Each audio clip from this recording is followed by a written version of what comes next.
mchango mkubwa wa sheria na utawala bora katika ustawi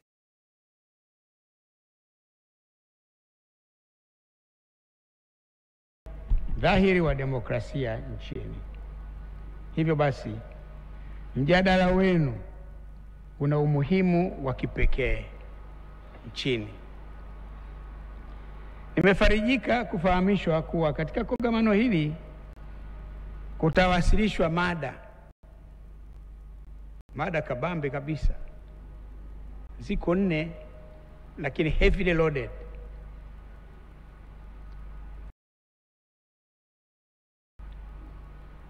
Kuhusu maboresho ya sheria za uchaguzi, kuhusu utatuzi wa migogoro inayohusu uchaguzi, kuhusu amani, shughuli za dola, vyombo vya ulinzi na usalama na kadhalika. Napenda kuchukua nafasi hii kuwasihi washiriki kusikiliza kwa makini, kwa lugha ya siku hizi, madini madini yatakayotolewa na watoa mada. Lakini naomba pia mshiriki kwa ukamilifu katika kuchangia mada hizo. Be proactive, not reactive or merely receptive. Mtakapochangamka kuchangia mada, mkatoa maoni yenu, yatoke moyoni mwenu. Yue nini kifanyike kuboresha zaidi, maana tumefika hapa tulipofikia, lakini sio mwisho wa safari. Tunatokaje hapa kwenda mbele huko kuliko kwa kuzuri zaidi? Ningekuwa na mimi mchungaji, ningesema tunakwendaje kwenye nchi ya asali na maziwa.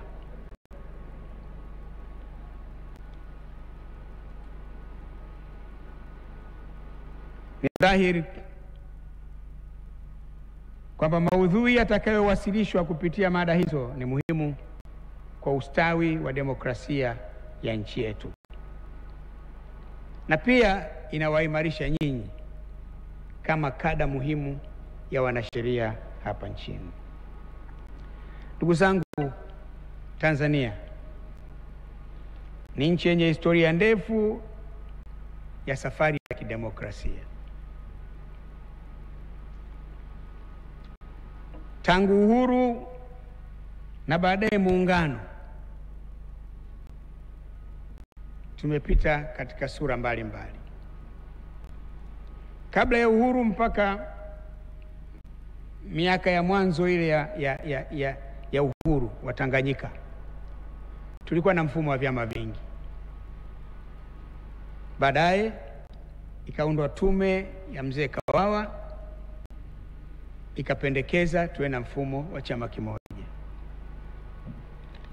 Of course, hoja za wakati ule, moja ilikuwa kwamba kila ulipofanyika uchaguzi,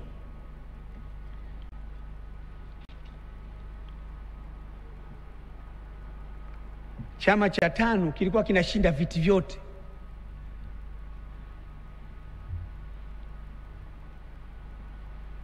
Na hata wakati mmoja TANU ilipokosa kiti kimoja cha Sarawat kule Mbulu kule, lakini Sarawat yule alikuwa mwanachama wa TANU. Alipoteuliwa Dodo kuwa mgombea wa TANU, yeye hakuridhika, akaamua kugombea kama mgombea huru, as independent, na akashinda. Na aliposhinda akaendelea kuwa na chama chake, chama cha TANU. Kwa bado ni TANU ile ile iliendelea kushinda. Hoja ikawa kwamba katika mazingira haya inaonekana wananchi hao wanataka chama kimoja tu. Kwa hiyo tume ile ya Mzee Kawawa ilipoundwa, nikafanya hiyo recommendation, na kwa hiyo tukamove kwenda kwenye chama kimoja cha siasa. Hata wakati ule, maana kulikuwa na utaratibu wa kura 3 kabla ya uhuru, kukawa na mjadala mkubwa sana ndani ya chama cha TANU, wengine wakisema tususie uchaguzi, kwamba unatakiwa upige kura 3, uchague Mwafrika, uchague mzungu na uchague Mhindi. Ndio kwa kura 3 hizo. Mkutano wa wanachama watano wakasema, bana, let us just boycott this election, it's a conspiracy ya kutufanya tushindwe. Mwalimu ndio aliyewashawishi wanachama wenzake kwenye mkutano wa Tabora kwamba tusisusie uchaguzi, tuingie kwenye uchaguzi, ila tuchague Mswahili wa TANU, Muhindi wa TANU na mzungu wa TANU.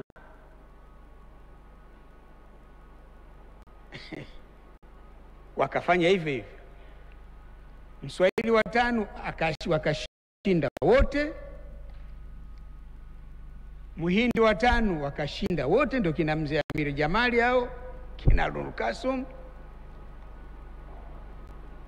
na wazungu wa TANU wakashinda wote, ndio kuna Derek Newell Bryson na wengineo, kina Ida Sterling na wengineo.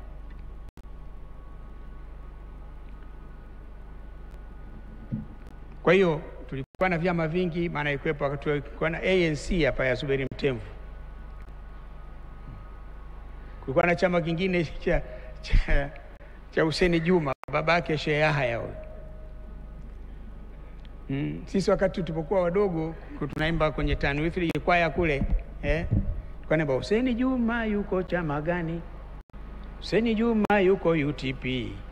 Ishara Mungu yupo, Tanganyika tutajitawala.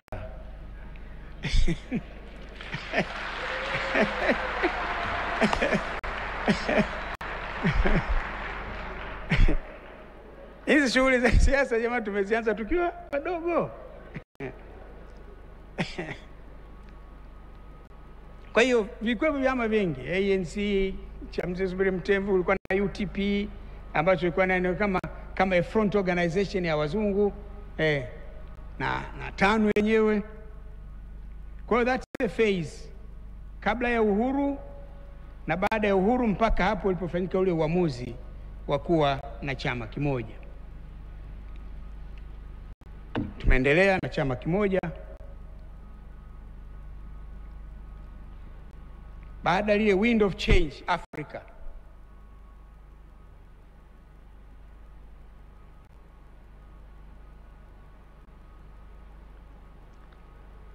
tukakaa wakati wa Rais Mwinyi sasa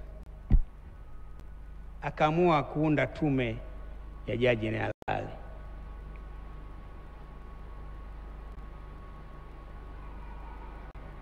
Katika matokeo ya ile hesabu ya Jaji Nyalali, nadhani 75% walitaka tubaki na mfumo wa chama kimoja. 25% wakasema tubaki na vyama vingi.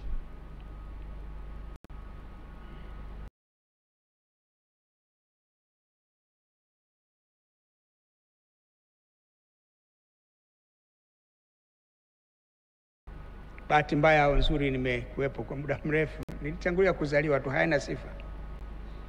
Nilikuwepo kwenye mkutano ule wa NEC. Jaji Nyalali akapendekeza, pamoja na kwamba 5%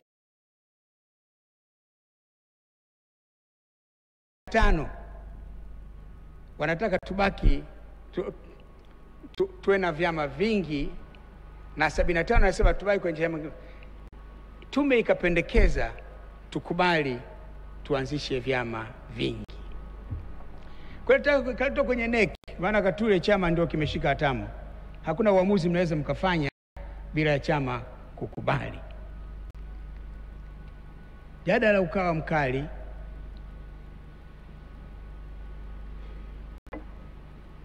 Wakisema the people have spoken, tusihangaike. Wanataka tubaki na chama kimoja. Lakini mjadala ukawa mkali na busara ikaprevail. Nakumbuka wengine wakasema, lakini kweli hivi sisi 75 tuko ndani ya ukumbi huu na 25 wako nje, lakini walioko nje wana madebe ngere wanapiga tu. Hivi sisi tuliokuwepo ndani tutasikilizana? Lakini kubwa zaidi ikawa kwamba kama wakati huu 75% wanaamini,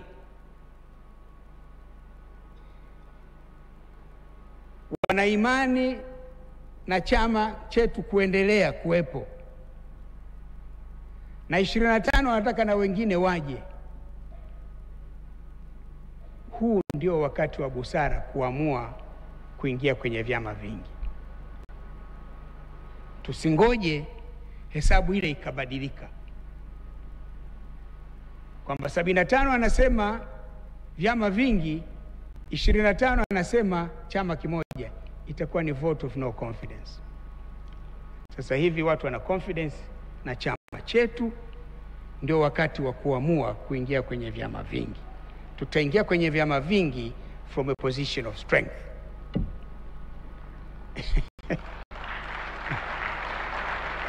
Nasema haya ili myajue wale ambao hamkupata bahati ya kuwepo wakati uamuzi unafanyika. Ni uamuzi ya hekima, kwamba that was the right time to make that decision. Msingoje mpaka the tables have turned ndio mfanye uamuzi, maana yake ni kwamba mnakwenda kuondoka. Na that decision was prophetic. Tumefanya uamuzi ule na tumeendelea chama chetu kuendelea kuongoza. Hapo sasa nazungumza kama CCM.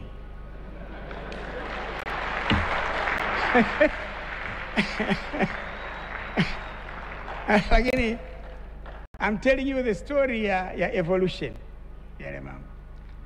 Lakini pia wakati ule Jaji Nyalali anawasilisha ile, akasema kuna watu wengine waliokuwa wanataka chama kimoja kiendelee.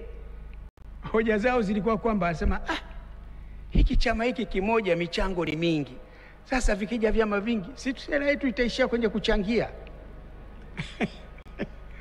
Kwa hiyo that's part of history, part of the evolution. Lakini ndio tumefika hapo. Kwa hiyo tumekwenda huko. Lakini 1992 ndio tukaingia kwenye mfumo huu wa vyama vingi rasmi, na tumeendelea hivyo.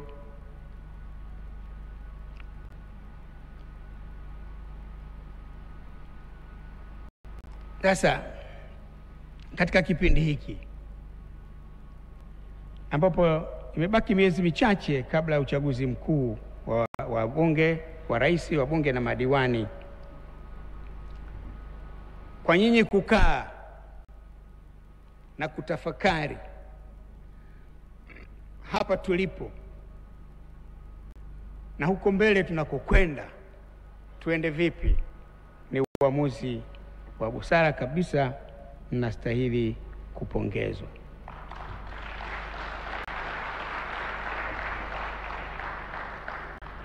Vyama vya siasa pamoja na chama changu vimekuwa na kauli mbiu za namna mbalimbali. Kwanza tuna ilani, manifesto, lakini kuna kauli mbiu mbalimbali. Lakini yote hayo yana lengo la kuhamasisha watu waje upande wako, lakini pia yanapandisha joto la uchaguzi. Maana kadri kauli mbiu inavyopokelewa sana, ndivyo joto linavyoongezeka, the temperatures are rising.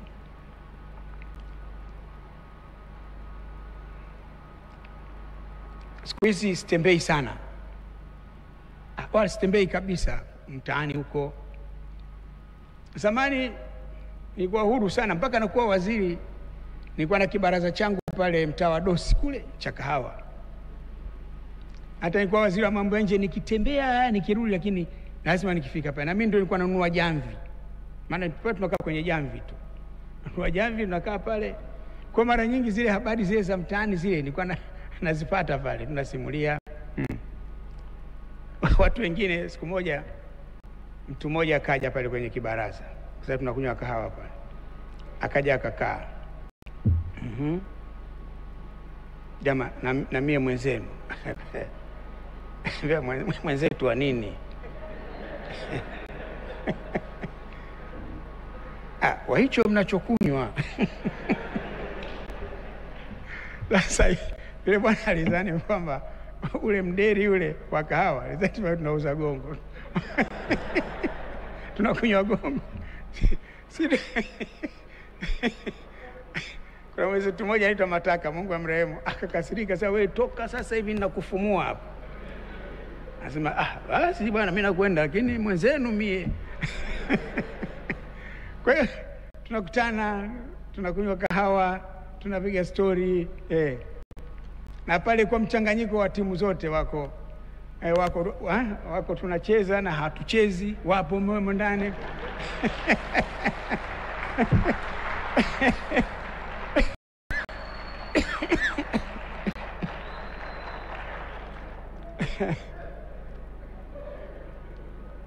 Lakini siku hizi uhuru ule umenipotea tena. Hata nilipostaafu nilizani nitakuwa na ile ya wapi. Hao jamaa wameniambia, bwana wewe mteja wetu, sasa utakapostaafu na utakapofariki na mpaka kaburi lako tutakuwa tunalinda sisi, bado unaendelea kuwa mteja wetu. Nikamwambia Rabi,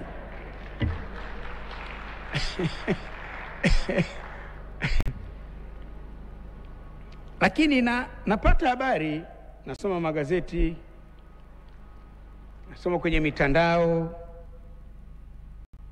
na nyinyi mtakuwa mnafahamu zaidi pengine kuliko mimi. Kauli mbiu ziko nyingi. Wanasema piga kura, linda kura yako. Ukiambiwa kaa mita 200, mwambie njoo ukae wewe.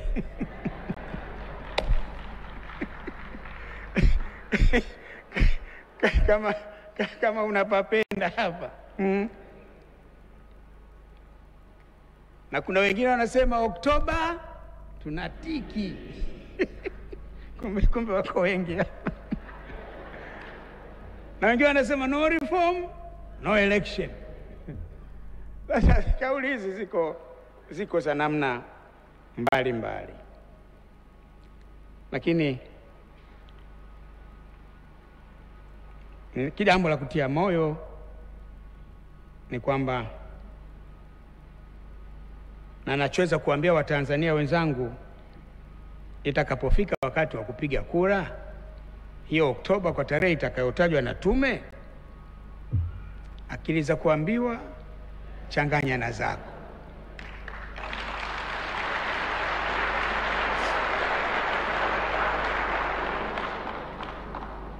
Wanasiasa watasema mengi. Mimi nimestaafu. Sijui kama na mimi nitapata nafasi ya kupiga debe.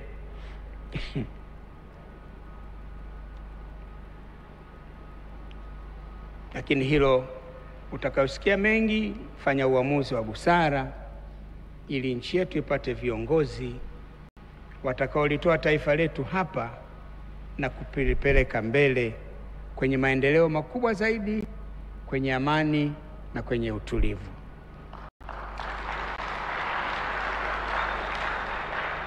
Mheshimiwa Mwanasheria Mkuu, yapo mengi yanayosemwa kuhusu sheria ya uchaguzi, sheria za uchaguzi na Tume ya Huru ya Taifa ya Uchaguzi. Japokuwa mimi sio wakili msomi, alafu na nyinyi wanasheria wa ajabu kweli. Yaani nyie tu ndio mnajifanya mmesoma, sisi wengine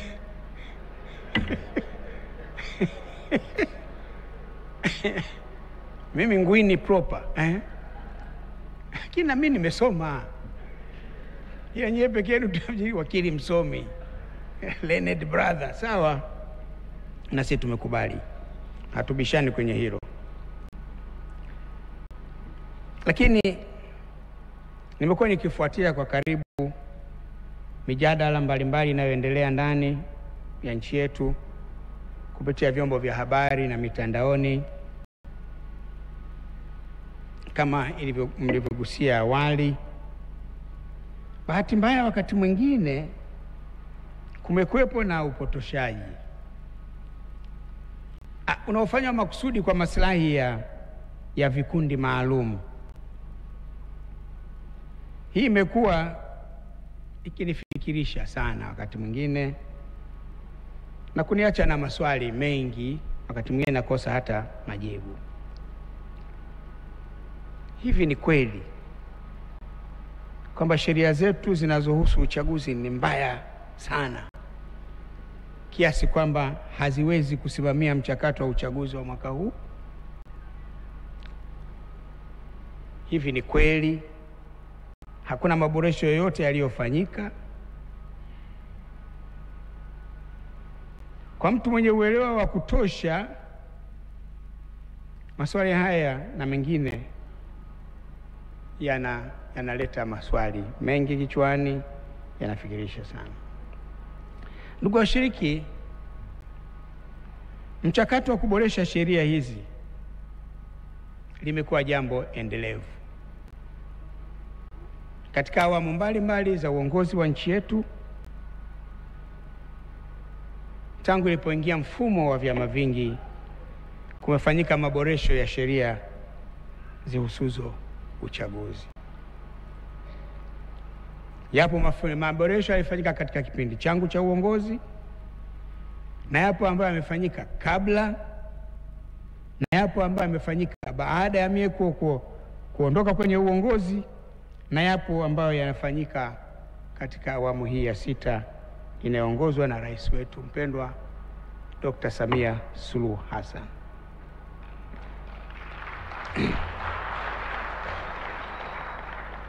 Mimi nafahamu kwa maboresho kadhaa yalifanyika katika sheria zetu za uchaguzi, yaliyofanyika katika sheria zetu za uchaguzi yalikuwa yanatoa ufumbuzi kwa changamoto maalum zilizokuwepo wakati huo, lakini mengine yamekuwa kwa nia tu ya kuyafanya mambo yawe mazuri zaidi.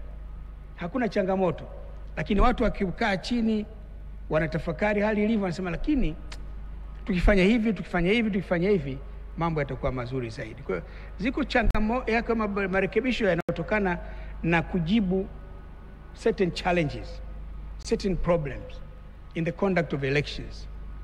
Lakini yako yale ambao wanakaa wanasema lakini hivi tukifanya hivi mambo yatakuwaje? Kwa hiyo yako hivyo. Kwa mfano sheria ya uchaguzi wa rais, wa bunge na madiwani ya mwaka 2024 imefanyiwa marekebisho katika eneo la masharti kuhusu uteuzi wa wasimamizi wa uchaguzi. Nadhani AG amegusia kidogo. Pamoja na mambo mengine, sharti la wakurugenzi wa halmashauri kwa wasimamizi wa uchaguzi automatic limeondolewa, na badala yake tume ndio itateua watumishi wa umma waandamizi kwa wasimamizi. Hili litaamuliwa na tume yenyewe.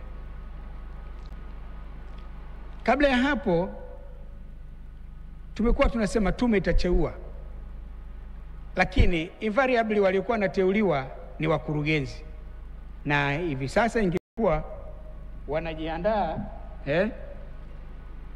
kusimamia uchaguzi.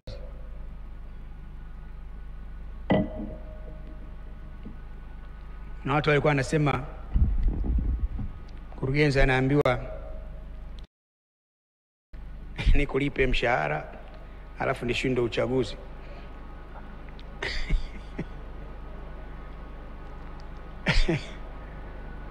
Sasa mtendaji kata, sasa wewe unalipwa mshahara na serikali alafu serikali ishinde uchaguzi. Kwa hiyo ilikuwa inaonekana kama ni kikwazo. Ni kikwazo, na kwa hiyo kunapotokea shaka kwamba mambo hayakwenda sawa, shaka ya kwanza inakuwa kwa huyo anayesimamia. Kwa kama mnaisema hii tume iwe huru, moja ya uhuru wa kuipa hii tume iwe huru kutafuta watu wake yenyewe, tasema na watu huyu. Kwa hiyo limeshughulikiwa. Aidha, kupitia marekebisho hayo pia sasa zimewekwa sifa za mtu anayeweza kuteuliwa kwa msimamizi wa uchaguzi au msimamizi msaidizi wa uchaguzi. Masharti hayo hapo awali, ndugu zangu, hayakuwepo. Sifa yako wewe ni kuwa mkurugenzi tu, na mkurugenzi wa uchaguzi yeye ndio anayeteua nani atakuwa msaidizi wake. Na kwa na majimbo mawili kama ilivyokuwa pale kwetu sisi, kuna jimbo la Bagamoyo na jimbo la Chalinze.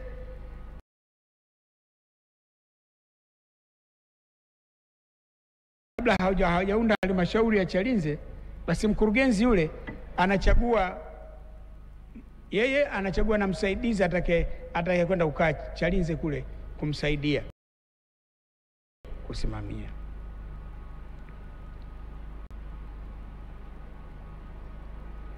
Hayo zamani hayakuwepo, sasa yapo. Lakini pia limeongezwa sharti la kutangaza majina ya hao watakaoteuliwa kuwa msimamizi na msimamizi msaidizi wa uchaguzi.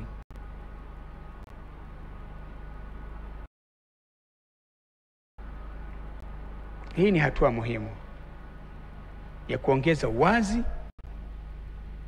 lakini pia inaviva vyama vya siasa na wananchi wa hawa wasimamizi wa uchaguzi. Nimefahamishwa vile vile kuwa eneo jingine muhimu lililofanyiwa maboresho ni lile linalohusu mgombea pekee wa nafasi ya ubunge na udiwani, ambapo sasa sheria mpya imefuta swala la mgombea kupita bila ya kupingwa. Maana la kwetu kupita bila kupingwa ilikuwa linalalamikiwa sana, na kilichokuwa kinalalamikiwa wakati mwingine anasema lakini panapitika hila. Anaambiwa fomu kujaza sawa sawa. Kwenye chaguzi za chini kule anasema kwamba ulitakiwa kutaja jina la chama, sio kwa kifupi.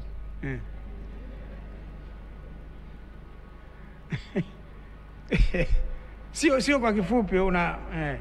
Ukiandika CCM hujataja jina la chama, natakiwa Chama cha Mapinduzi. Na ikawa controversy, wengine wanaachwa, wengine wanakataliwa, lakini yote ilikuwa ni njia ya kutengeneza mazingira yule anayetakiwa abaki kuwa peke yake. Sasa wamsema fine, mwacha abaki peke yake, lakini bado hata huyo aliyebaki peke yake atapelekwa kwa wananchi. Kama wananchi hawamtaki, watapiga haya hapana tu. Kwa nayo ni hatua muhimu ambayo haikuwepo huko nyuma. Na unajua kwenye hivi vyama uchaguzi huo, mimi wasimulieni kwa pale kwangu pale nilipokuwa nagombea ubunge pale, kuna mtu anagombea wa chama kingine, alafu anakupigia simu, mzee mimi nakwenda kurudisha fomu. Sema rudisha, wewe si wa chama kingine. Mzee nirudishe kweli? Yaani nirudishe kweli? Kwa sababu anachotaka mzungumzie. Hivi hatuwezi kupata nafasi ya kuzungumza? Sasa tuzungumze nini? Sasa tuzungumze tuelewane. Mimi tukizungumza tukielewana, mimi wala sirudishi fomu. Unabaki peke yako. Sasa hata kama kumekuwepo na mazungumzo yule wakaelewana huko, whatever the methodology ya kukubaliana, ama ameeleza tu kwamba sifa za mgombea wa chama hiki kingine ni mzuri sana, kwa hiyo mimi sioni sababu ya kugombea, lakini bado huyo aliyebaki peke yake atakwenda kupigiwa kura na wananchi. Of course bado ni jambo lina mjadala. Kwa nini mwasumbue wananchi wakati hakuna mwingine? Sema, lakini kwa sasa uamuzi huo ni wa busara.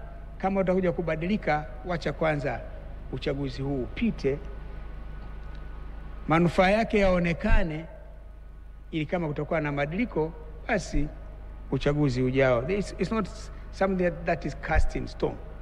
Naweza mkafanya mabadiliko. Lakini hilo nalo ni jambo kubwa. Hali kadhalika yapo maboresho mengine mazuri ambayo bahati mbaya hayasemwi sana. Maboresho ambayo ni muhimu, yana umuhimu mkubwa katika kuhakikisha kila raia wa Tanzania anatekeleza haki yake ya kuchagua ama kuchaguliwa. Kwa mfano, kule kuwekwa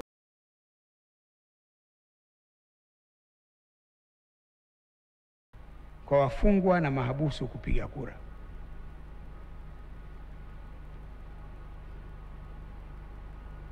Na ule wa kuwaruhusu Mtanzania kupiga kura ya rais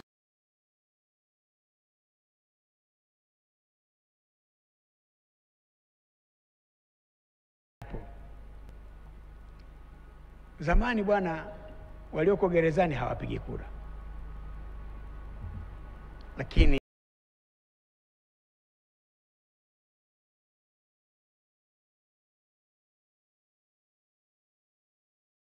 imetoa hiyo fursa kwamba hata yuko magerezani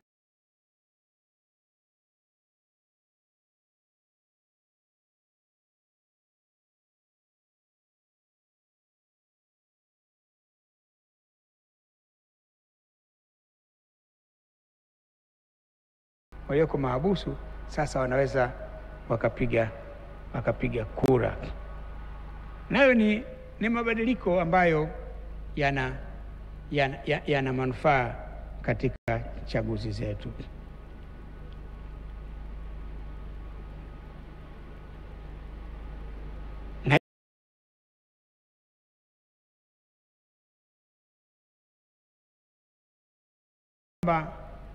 Kama ulijiandikisha Msoga,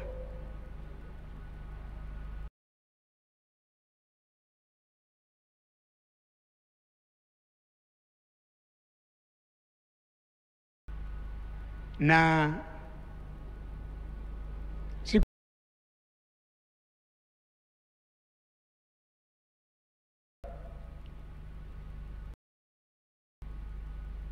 kama mimi hivi unajikuta uko Lindi kule ukweni kule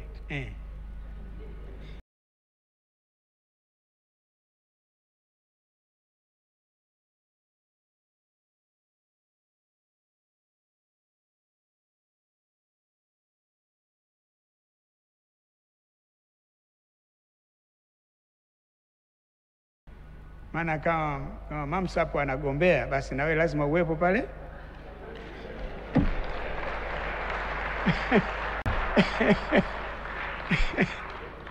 Kiingereza wanasema you show support. Sasa unaweza ukakuta huko kule,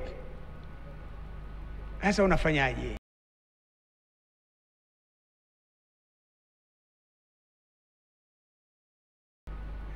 Siwezi kupiga kura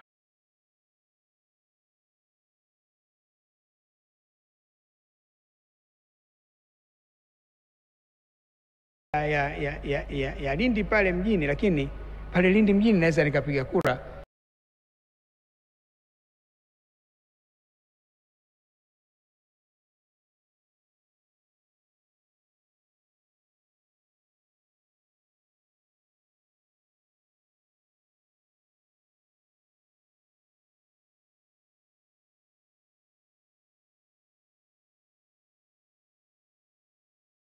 So those are some of those important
kupiga kura ya rais,